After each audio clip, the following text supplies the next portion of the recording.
Welcome back to History Class with Dr. W. We're continuing our discussion of the age of westward expansion in the 1840s and 50s. In the previous lecture, we talked about some general qualities of that process of moving west, the Oregon Trail, and the difficulties in the process. In this lecture, we're going to talk about one of the major motivations for settlers moving across the West, the gold rush. Prior to 1848, a relatively small number of settlers had undertaken the journey heading out west of the Mississippi River. Prior to that, the West, for most settlers, meant west of the Appalachian Mountains, what is today the Ohio River Valley, or what we would call the Midwest. 100,000 crossing west of the Mississippi might sound like a large number until you envision what that might look like. 100,000 is approximately the population of a modest city today, like Greenville, South Carolina.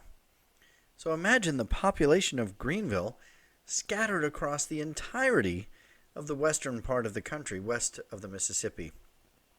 So it was a relatively low number of settlers prior to 1848. And yet we see a dramatic increase at that point, to the point that just about a decade later, by 1860, on the eve of the Civil War, about 400,000 had undertaken the journey. So what is their big motivation to make this move? Obviously, something has happened. And that something, as many of you may know, this is one of the more famous episodes in American history, is the discovery of gold in the Sierra Nevada mountains in January of 1848. This set off what is known as the gold rush. Now, if you're familiar with your NFL football nicknames, you might recall that the nickname of the San Francisco team is the 49ers. We don't call them the 48ers, we call them the 49ers.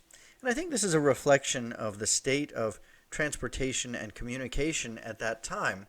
The first discovery was in January 1848, and word sort of trickled out from there. Those who were in California already or nearby were able to get the news and head out to the hills and try to strike their fortune. But more broadly than that, it took about a year for word to stretch out from California to other parts of the country and eventually all around the world, so that it wasn't until 1849, the following year, that we really saw a rush to California. And so in 1849, about 89,000 people went to California in search of striking it rich in the gold rush. Well, how did they get there?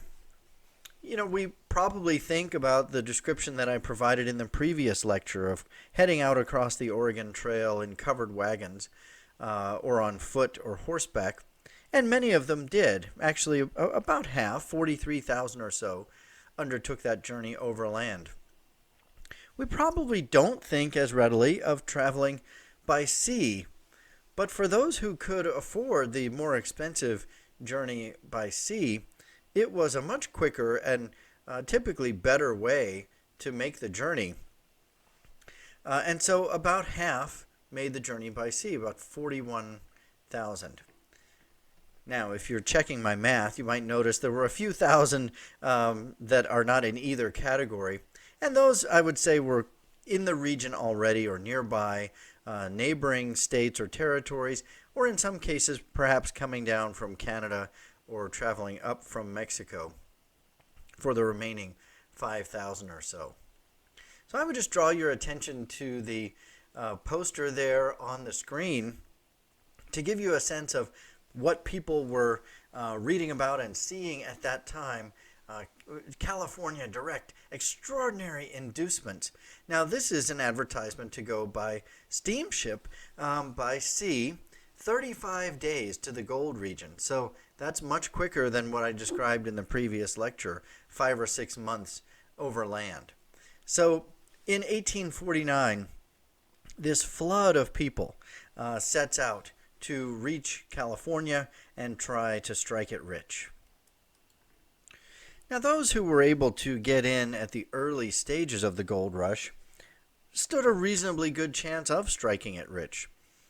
Gold flowing in the streams and coming out of the ground in those mountains was relatively plentiful at the start of the gold rush.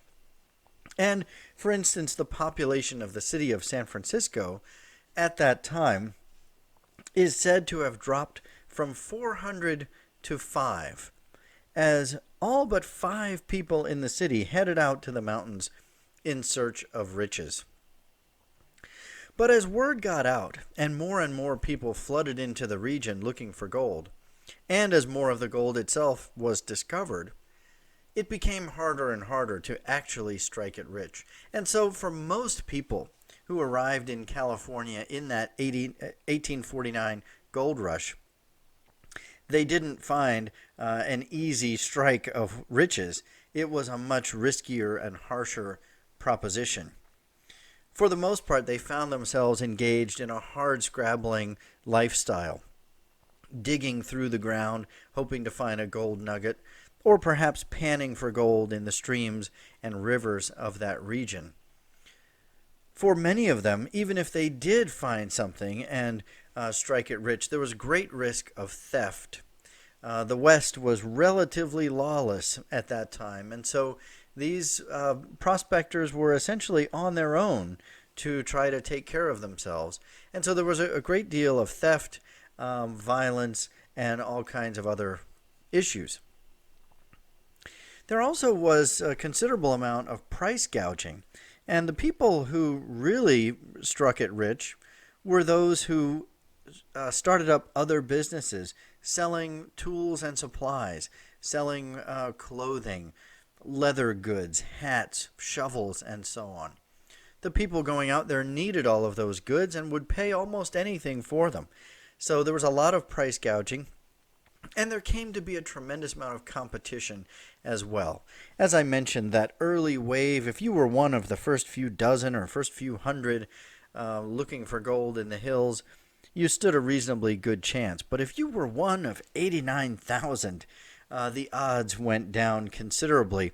And so I envision the prospector sitting at the side of the stream with his panning for gold, and he looks to his right and he looks to his left, and just stretched out as far as he can see are dozens and dozens of other prospectors doing exactly the same thing. It became a very competitive proposition. And at the end of the day, whether you were the one who found the gold nugget or not, probably amounted to little more than luck. The gold strikes in California established a pattern that was replicated in dozens of other places scattered across the West, which today are located near towns and in states that are established. At that time, many of them were just out in the wilderness. But they established a pattern similar to what happened in California, where the initial strike would be followed by a small wave of initial prospectors who had a good chance of finding something and striking it rich, followed by a frenzy to flood into the area and create mining towns, which would spring up wherever there was a strike. You would suddenly see a number of houses springing up, but also businesses, bars, brothels, and other things.